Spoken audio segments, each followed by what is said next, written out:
Good day and welcome back to Elementary 72 Gaming. Before I get into the video, I'd like to ask you all to please leave a like or comment on my video, consider subscribing to my channel, and if you dislike the content, please leave a comment. Now, this is a war room video on the update of the end of the war with the Reds in the catch area. So CNK, along with Trimark, the Qurious Coalition, and Genesis Federation, teamed up yesterday in a 1,800 member battle. Now, due to the number of participants, all of us could not get into one sector, so it's definitely the biggest battle in EVE so far. 1,200 players managed to get into the sector where the station for Red was formed up. That's 6 BPS. Now, I do have some footage of the fight. However, the lag was so bad that I don't have proper footage and I'm being constantly disconnected due to the lag. So, the fight took approximately 4 or 5 hours.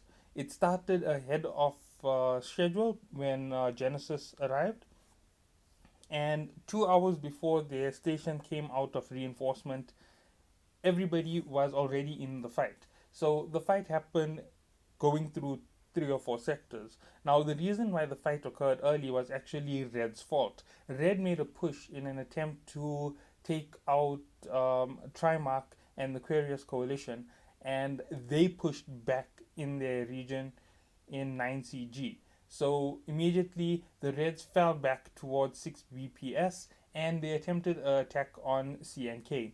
CNK pulled out a 6-man strong fleet and they fought off all 80 Red members. At the point where they had lost several stabbers and omens and 1 or 2 prophecies, if I am correct, they fell back to 6 BPS. So the 80-man fleet was repelled by the small fleet in FAT 6P. Now, after this year, they had put up a little bit of a defense in YPNRL. Now, there is a sector between FAT 6P and 6 BPS. Now, what happened in the sector was a quick fight broke out over there and things got a little bit heavy. And when they managed to beat the 3-man team from CNK who were guarding the gate, they pushed back into FAT 6P. At this point, Genesis were notified that they had started the fighting and they had started grouping up in their area and started moving forward. They were 500 strong and they make up 500 of the complete 1,800 members. The Reds made up approximately 800 of the members. So a total of 500 were made up between CNK and the Qurious Coalition with Trimark. Now, the reason why a lot of those members weren't even in the fight was the lag got so bad that they got disconnected and they just logged off the game. It was a simple thing for them to do due to the number of players who were already in the fight. Now, a lot of the players did still sit around in the areas that were going into 6 BPS, that is 25S and YPNRL. Now, I don't know the full name of the locations exactly because the numbers get a little bit confusing. So the 2 fleets blocked out the gates leading into the sector, and anybody trying to escape or go in was instantly hit with the maximum amount of firepower. The Reds on the station had attempted to overlag the system to win the fight when Genesis had arrived into the system, so they planned to all log in at once and lag out the system. Now, the attempted lag out of the system did work. They did lag out the system by bringing on the 800 players all at one go. However, it failed them in the long run because the moment they started deploying, the lag started affecting them. They weren't getting a chance to lock onto targets, while the Genesis Federation, who had surrounded the station, were able to easily lock on and destroy. Now, at this point, the fight was lagging severely. This is a definite problem for NetEase. They need to figure out a way to remove this lag, and they need to extend the amount of range on how many players can fit into a sector, because as this battle shows, the 1,800 could have easily become 3,000 players, and we don't have the space to do it in a fight. It makes the fight unfair. Any alliance can force you to squeeze small numbers into the fight at a go so that they have the advantage. So yeah, it's something that needs to be worked on. Hopefully in the future it will be worked on. So at this point, in the fight where we had already taken the advantage with Genesis holding the station and hitting them, and the Reds trying to force a leg out of all the players from Genesis. As they started jumping out of the station, they started getting swatted very quickly. At this point, they attempted to pull out an elite squad with faction ships and battle cruisers. The battle cruisers were attacked viciously by Genesis Federation. I'm saying viciously because it's a multiple attack on one as they're coming out in small numbers. And the Reds instantly lost their defensive fleet. They didn't have a chance to counter attack on Genesis.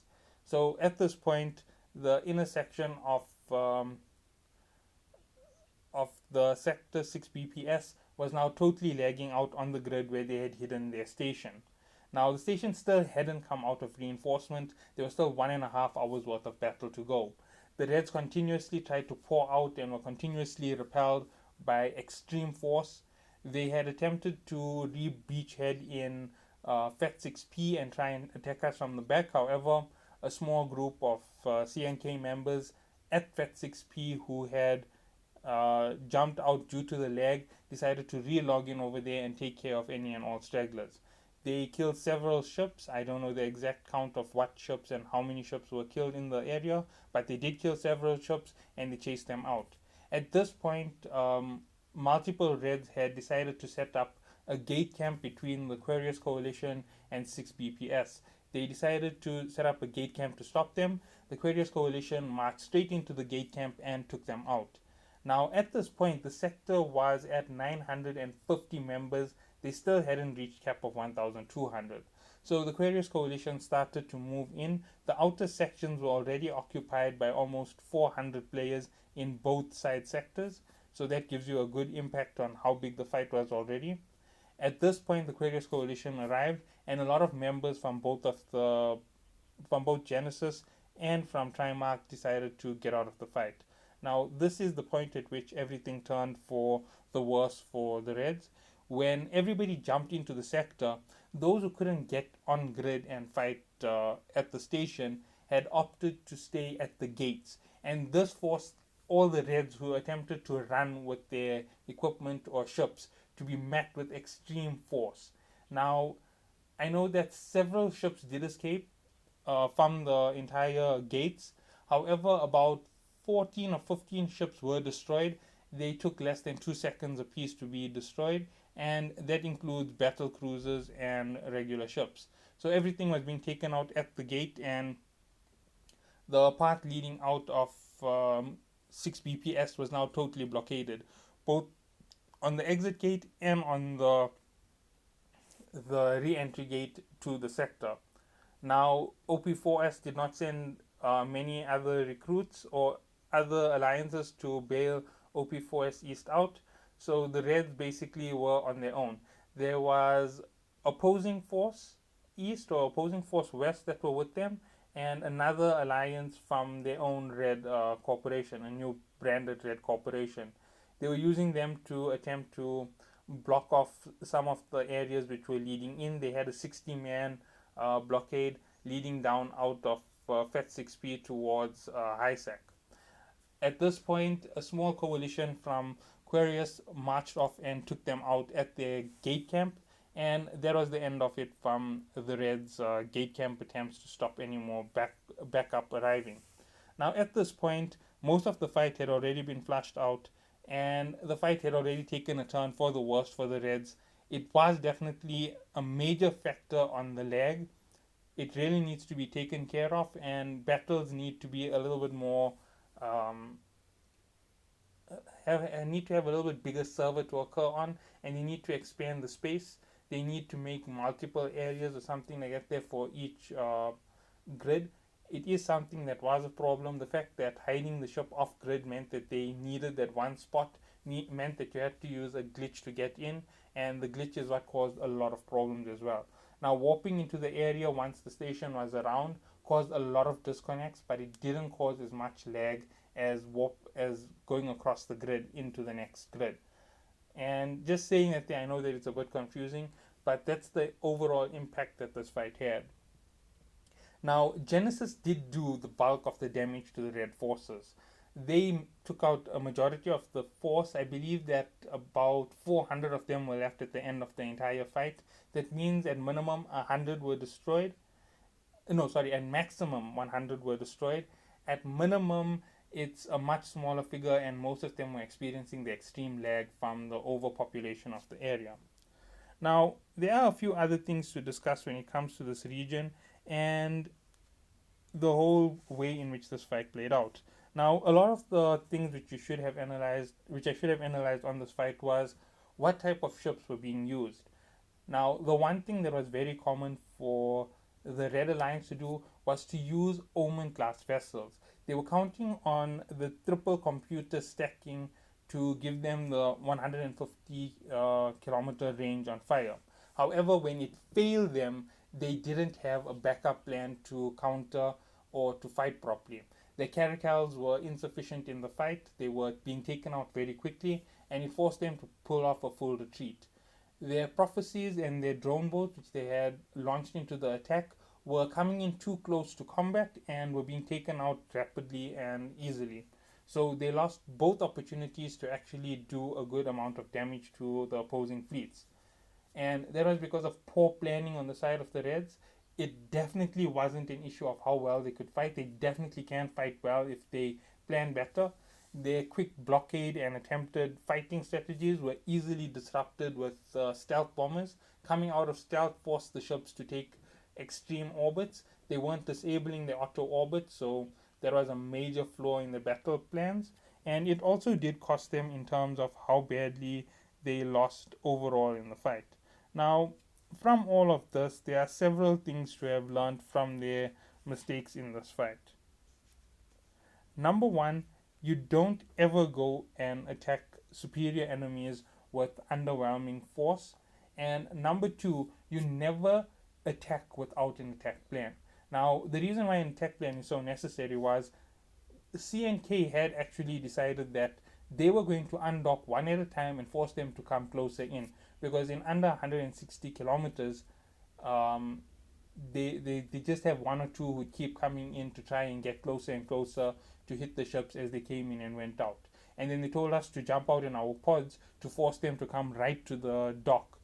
So basically, about five of them broke formation just to hit pods, at which point they actually cost themselves majorly when 8 or 9 omens came out straight from the station and instantly warp disrupted and blasted them out of the picture. Then after that, the bombers decloaked in their fleet, forcing them to make wild formations. And it is at this point that everything turned for the worst for Reds inside their little camps. So this is where they failed in the pre-battle. In the battle itself, it was an issue of planning a poor strategy to have lag help them take on the attack. They didn't have a front line already ready, even though they had started the fight. It was poor planning on their side. They should have had the grid already loaded with all of their members so that anybody who approached at any one of the battlefield locations could easily be sniped out. However, poor planning on their side resulted in them taking on everybody all at once they were already in the sector. It was a very big mistake to force the lag to affect the enemy like that there. It actually played as a backlash towards them as they got out of the station, because they had to spawn in the area and start calculating which enemies were closer. It forced them to experience much more difficulty in getting things ready, and by the time the 60 seconds of protection were up, they were already targeted and hit. And by the time they managed to fire back, it was already about 80 seconds in, and the ships were already in the hell. So that's where they had failed in their counter attack strategy and defense strategy. Poor planning on the side of OP4S. Now, overall, this year is also a very good show of who the big players are in the game. So, right now, Genesis Federation are one of the most brutal assault um, class corporations or alliances in the game. So, Genesis Federation is most probably the most powerful for now. Then, second on that log would be the Qurious Coalition. And the fact that Qurious Coalition and Genesis have teamed up make them one of the most dangerous groups to attack. If you attack them, there is a strong possibility both of them will come after you. So it is a warning against attacking those particular fleets. Now, in that entire group of alliances is also CNK. Now there are multiple alliances all formed up together. If you are a neutral alliance to them, honestly, I'd say stay away from all areas that's catch and everything below it. If you're a neutral alliance, there is not a place to go. There are a lot of them, and we are all basically guarding the area. The reason is quite simple. It's an area that was taken in a war, so we worried about OP4S attempting any type of beachhead or retake strategy to take it away from us. Now, obviously, the Qurious coalition is very dangerous. Genesis Federation is very dangerous, and CNK aren't as dangerous as the two, but they do have their own level of skill when it comes to combat. Now, CNK will be building up again and growing up a bigger fleet this time. Obviously, with the incursion of a war, the fleets become smaller and the number of players dwindle. Things like that happen in war all the time. Now, another thing to note, once the station had come out of reinforcement and the attack began, we found that multiple red fleets moving out of the area, about 200 strong, started leaving the Red Alliance. And you'd notice that because all of those players who were red started to turn grey, and you started to find them joining other alliances because they had already abandoned OP4S. So, about 200 players from the OP4S East Division with the Reds had abandoned them immediately when the station had been taken in the heavy assault. At this point, the losses which had piled up for the Reds were in about the region of 500 billion for the 5 billion station. So the amount of damage they had sustained to protect that one station and to hold this area against the forces who already owned it, basically CNK, have cost them over 500 billion. Now, on the side of CNK, it had cost them somewhere near 6 or 7 billion total to complete all of these assaults and the battle strategies from the day the war started till now. In consideration of that figure, 6 billion is quite a bit, and it didn't really affect CNK too heavily. However, it did affect the Reds extremely badly. They lost a lot. Now, with this entire incident going on, Genesis Federation managed to anchor a citadel in another location, meaning that they are now one of the most powerful corporations and are getting ready for sovereignty. Now, as they keep putting up citadels and their region is going to be ready, the moment sovereignty comes in, if you need a citadel in each and every location within your sectors, they are going to have a massive location immediately under their sovereign control. And it's going to be the same for Trimark and CNK. You're definitely going to hear about a lot of citadels being put up. You're going to hear about a lot of defenses and offenses going on. And eventually, you're going to have about 400 or 500 players running around with citadels all over the place. That means the moment the sovereignty patch launches, everybody is going to be locked where they are, and those areas on the south are going to be heavily defended by gate turrets and any type of defenses needed to secure the area for CNK, Trimark, and their alliance coalition partners. Now, Genesis Federation is part of their coalition partners now, so it is a massive, massive group. There are even more groups part of this entire alliance, and it is still growing. So they are amongst the most powerful alliances ever. On the other hand, the PvE alliance is forming up. Unfortunately, it doesn't look like the PvE alliance is going to attack anybody. However, they might attack one or two regions because they PvE guidelines. So basically, it's just going to be a quick talk with them. The PvE alliances are now going to form their own alliance formally in the next few weeks. I heard that it's the original formation of this alliance is going to be from the original opposing force leader. He is from 2009 in a game called Moonbase.